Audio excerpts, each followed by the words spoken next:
The breaking point. The quantum encryption cracked like an egg, spilling its secrets across Dr. Sarah Chen's holographic display. Her hands trembled as she processed what she was seeing.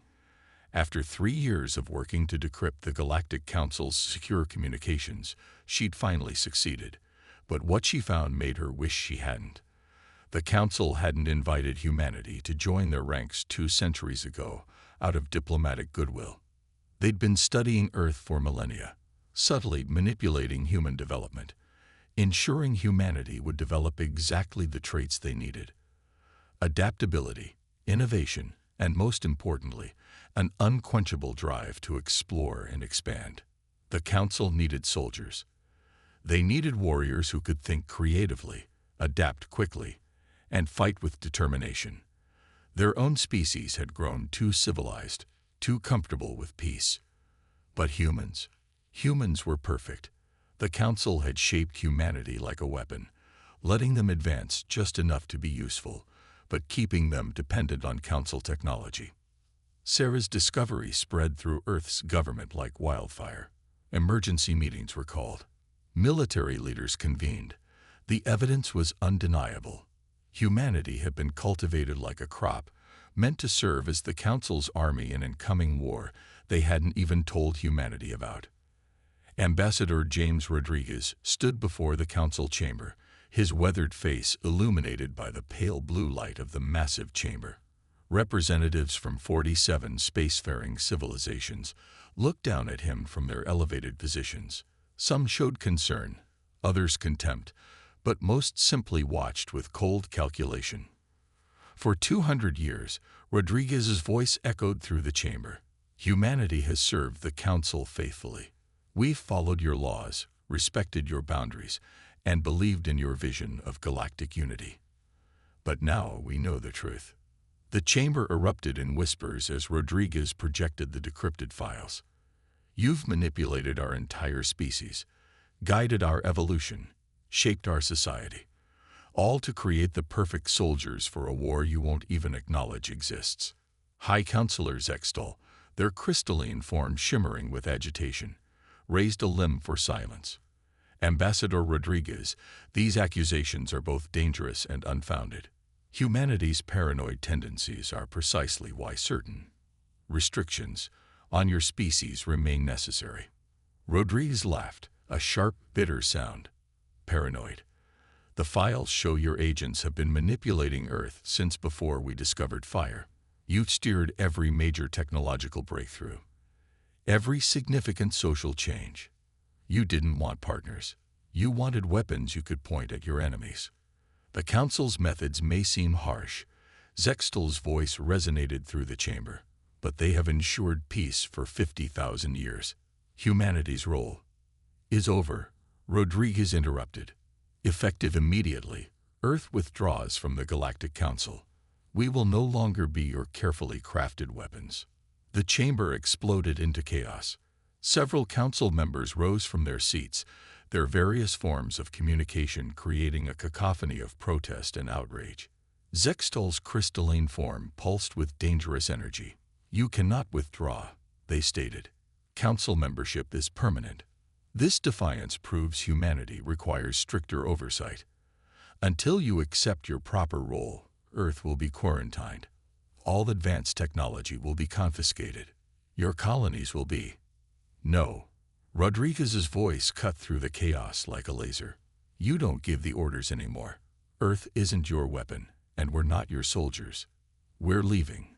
Try to stop us, and you'll learn exactly how well you succeeded in creating warriors. As Rodriguez turned to leave, Zextel's voice rang out one final time. If you walk out that door, humanity will be alone. No trade, no allies, no protection. The galaxy is dangerous, Ambassador. There are threats you cannot imagine. Rodriguez paused at the threshold. You're right about one thing, High Counselor. There are threats in this galaxy that are hard to imagine. You're looking at one right now. Back on Earth, Sarah Chen watched the Council broadcast the official declaration. Earth was cut off. No trade, no communication, no support. Humanity was alone. But as she looked at the quantum encryption algorithms she cracked, algorithms the Council thought unbreakable, she smiled. The Council had spent thousands of years creating the perfect warriors. Now they would learn that their perfect weapons had developed a mind of their own. The Council thought they were punishing Earth. In reality, they were setting humanity free. Silent preparations. The Council's quarantine ships hung in high orbit like artificial stars, their energy fields forming a shimmering barrier around Earth. To the galaxy, it appeared that humanity had been successfully contained. Trapped. Powerless. They couldn't have been more wrong. Deep beneath the Mariana Trench, in a facility known only as Deep Forge, Dr. Sarah Chen stood before a holographic representation of her life's work. The quantum computational matrix floated before her, its nested fractals spinning in impossible patterns. The Council thinks they understand quantum mechanics, she explained to the assembled military leaders. But they've only scratched the surface. They use quantum computing for encryption, for FTL communications. We're going to use it to rewrite the rules of physics itself. Admiral Helena Reyes, her dark eyes sharp with intelligence, studied the display. How long until it's operational? The prototype is already working, Sarah replied, gesturing to a small device on a nearby pedestal. Watch. The device hummed to life, creating a field that bent light around it in ways that shouldn't be possible. Small objects within its range began to float, defying gravity with casual ease. Localized reality manipulation, Sarah explained. We can alter the fundamental forces, gravity, electromagnetism, even the strong and weak nuclear forces, within a controlled space. The Council's technology relies on brute force. Ours will rely on finesse. And they can't detect this. General Zhang asked, his scared face illuminated by the quantum field's glow. Sarah shook her head. They're not even looking for it. The Council's arrogance is our greatest advantage. They think they know everything about quantum physics because they've been studying it for millennia. But they've been studying it wrong. Similar scenes play out in secret facilities across the globe. In the Sahara, solar farms didn't just collect energy.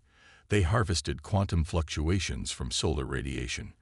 Beneath the Antarctic ice, researchers developed new materials that could adapt their molecular structure on the fly.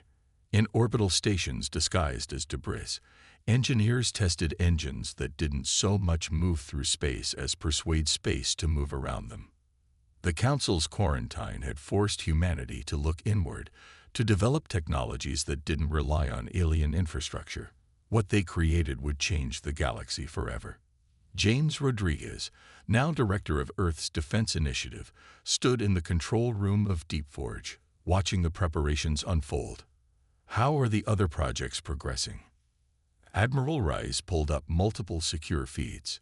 Project Phantom is ahead of schedule. The quantum stealth systems are working better than we hoped. We can hide entire ships from both conventional and quantum sensors. She switched to another feed. Project Nexus is ready for final testing. Once activated, it will give us instant, untraceable communication across any distance. The Council won't be able to monitor or interrupt our transmissions. And Project Phoenix. Reyes hesitated. It's working. But the implications are staggering. We're not just talking about faster-than-light travel anymore. We're talking about selective application of physical laws. Ships that can ignore inertia, pass through solid matter, or create temporary pocket universes for storage and transit.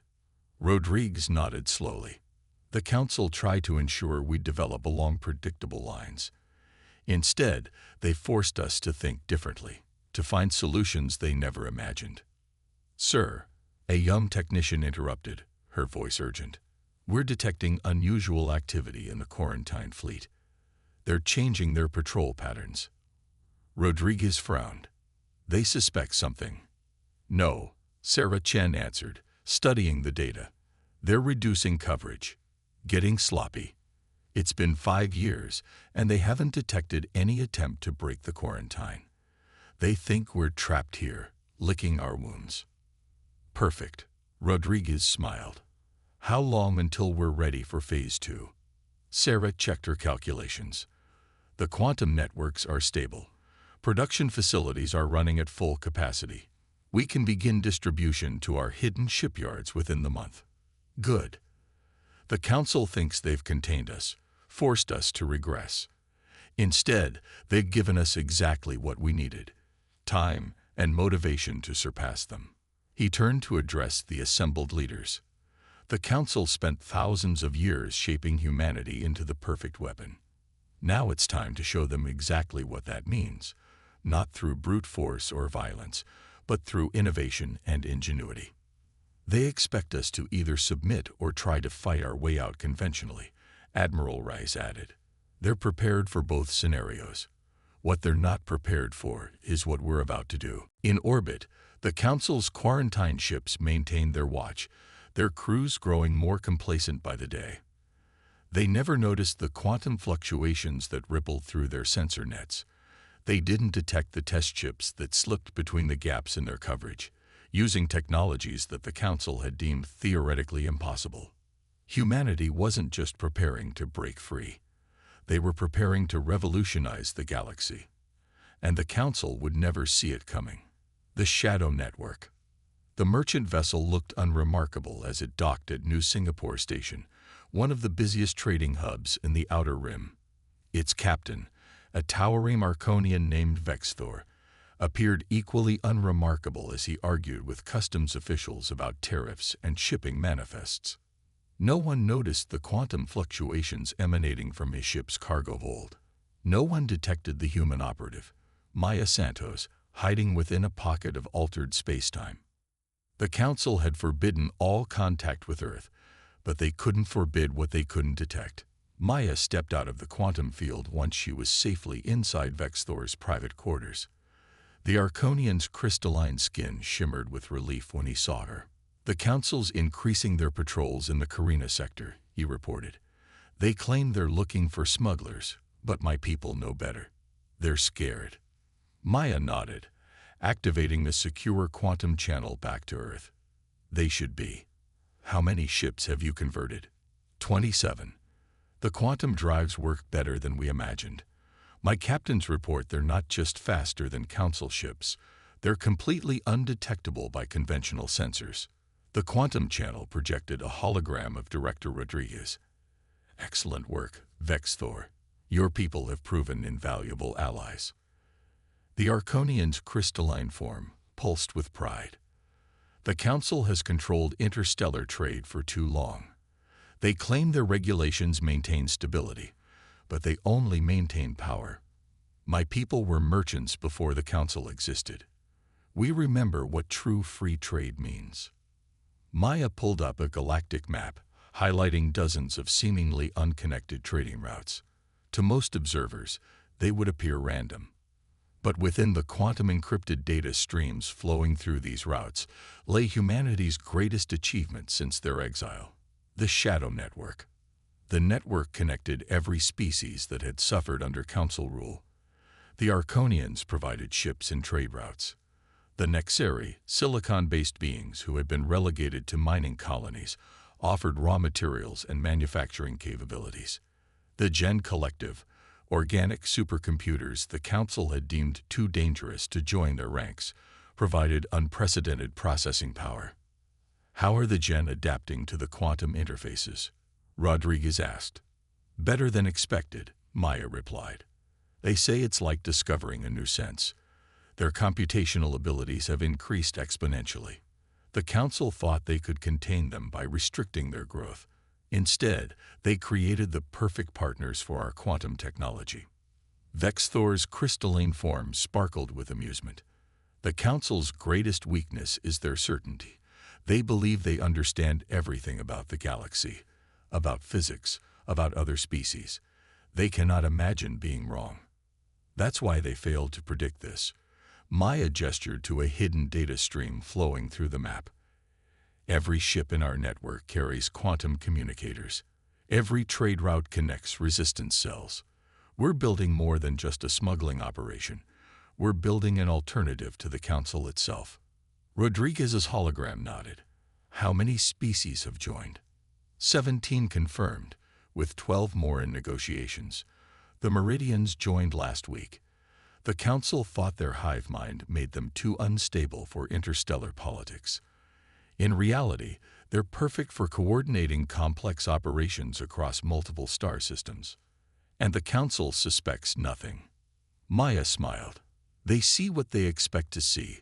Scattered acts of defiance, minor smuggling operations, the usual chaos of the Outer Rim. They don't realize these seemingly random events are connected. They don't understand that quantum technology has made their surveillance networks obsolete. The latest reports from our deep cover agents are encouraging, Vexthor added. The Council is so focused on maintaining their image of control that they're missing the revolution happening under their noses. They think their power comes from their advanced technology and ancient wisdom. They'd forgotten that real power comes from connection, from cooperation, from the free flow of ideas and resources. Maya's quantum communicator pulsed with new data. The Nexeri have completed the first batch of quantum-enhanced manufacturing plants. The Gen have optimized the production algorithms. We can now produce advanced technology faster than the Council, and they can't trace it back to us. How long until we're ready? Rodriguez asked. Maya studied the data streams flowing through the network. Each one represented thousands of beings working together, sharing resources, building something new. The network is stable. Our allies are committed. Production is exceeding expectations. We could move forward with Phase 3 whenever you give the order. Rodriguez's hologram smiled. The Council thought they could isolate us, cut us off from the galaxy. Instead, they pushed us to build something better than their rigid hierarchy, something that can't be controlled or contained. They wanted warriors, Vexthor observed. Instead, they got revolutionaries. In the years since Earth's exile, the Council had watched for signs of military buildup, for desperate attempts to break the quarantine. They never noticed the quantum signals flowing through their territory. They never realized that their perfect weapon had become something far more dangerous, a symbol of hope for every species they had tried to control. The shadow network grew stronger each day, invisible to those who thought they ruled the galaxy. Soon, it would be time to show the Council exactly what humanity and their allies had built in the darkness of exile. Operation Starburst. High Counselor Exiled stood before the Council's Supreme Assembly, their crystalline form radiating confidence as they delivered their annual security report. The quarantine of Earth remains absolute, they declared. Human civilization has regressed to a pre-spaceflight state, exactly as predicted. Our analysts suggest they will require at least a century to. The chamber's quantum-encrypted displays flickered. Impossible, Exiled thought. The Council's systems were unhackable, protected by technologies perfected over millennia. The displays went dark. When they reactivated, Director James Rodriguez stood before them, his image crystal clear despite the quarantine that should have prevented any transmission from Earth. Greetings, Council members, he smiled. I believe it's time we had a conversation about the future. Exil's form pulsed with outrage. This is impossible. Earth is contained. Our quarantine. Your quarantine became obsolete approximately 4 years, 3 months, and 17 days ago. Rodriguez interrupted.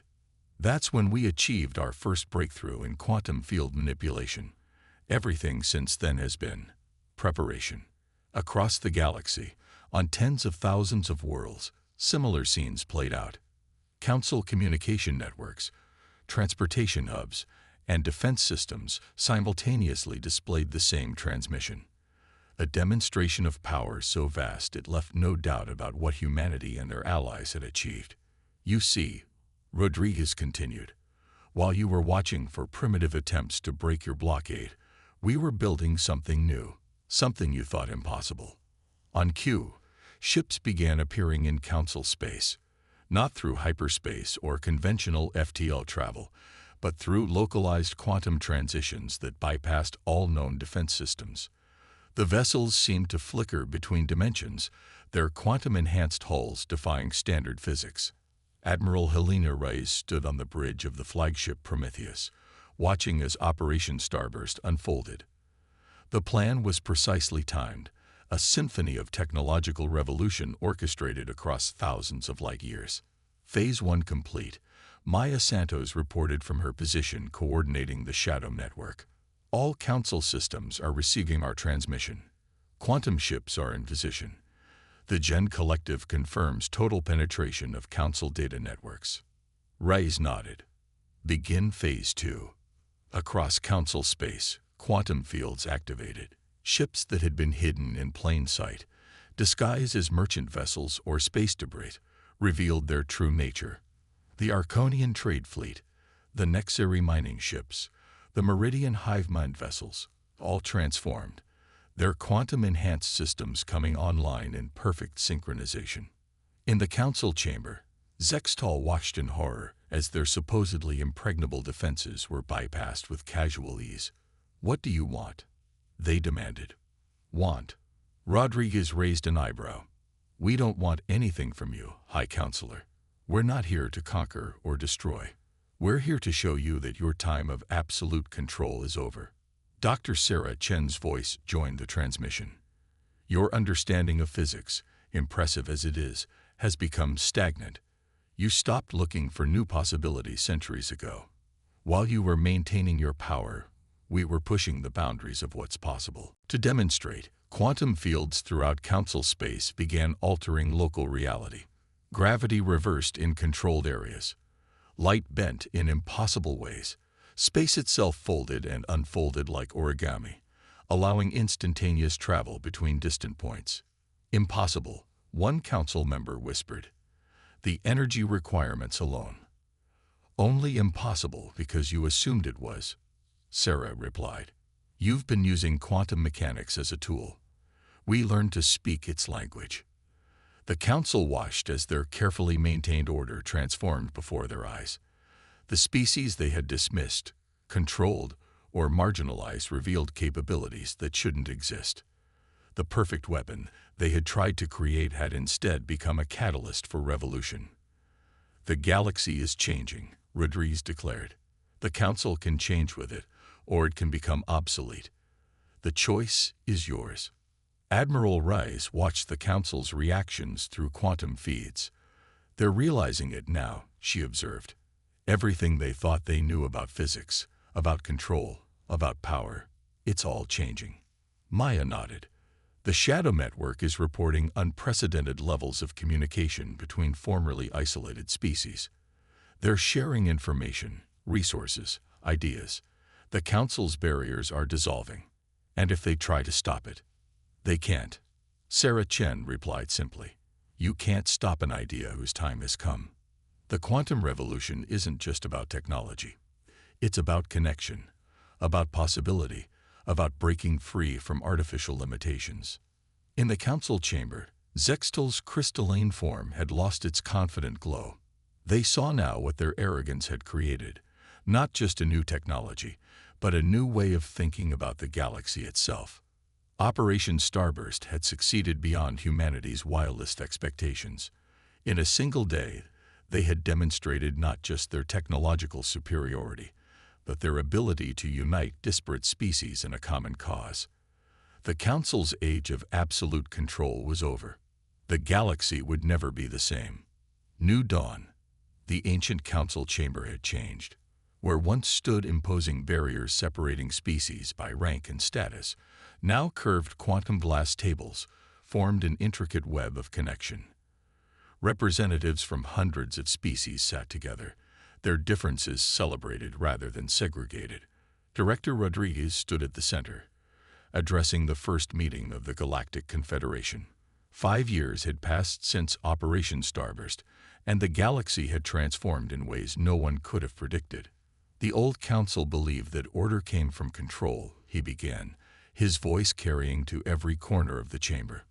They were wrong. True order comes from cooperation, from understanding, from the free exchange of ideas. Dr. Sarah Chen, now head of the Confederation's Science Division, activated a quantum display showing the spread of new technologies across the galaxy. In 5 years, we've achieved more progress than the Council managed in 5 centuries. Not because we're smarter or more capable, but because we learned to work together. The display showed quantum networks linking distant worlds, new forms of energy generation that didn't deplete resources, and transportation systems that made the galaxy feel smaller than ever. But more importantly, it showed something the Council had always feared: species developing along their own paths while still maintaining harmony with their neighbors. Vextor, representing the Arconian Trading Collective, rose to speak. His crystalline form now incorporated quantum elements, allowing him to shift between solid and energy states at will. The Council feared change. They thought different species needed to be controlled, guided, shaped into what they thought we should be. The Confederation proves there is another way. Maya Santos, commander of the Shadow Network turned Confederation intelligence, pulled up data showing the explosion of cross-species cooperation. We're seeing unprecedented levels of cultural exchange, technological innovation, and peaceful cooperation. The quantum revolution didn't just change how we travel through space, it changed how we think about each other. The Gen Collective, their organic supercomputers now fully integrated with quantum systems, share their analysis. Probability calculations show a 99.7% reduction in interspecies conflicts since the Confederation's formation. Creative output across all measured fields has increased by 842%. The free flow of ideas has created a renaissance. High Counselor Exiled, who had chosen to join the Confederation rather than cling to the past, addressed their former adversaries.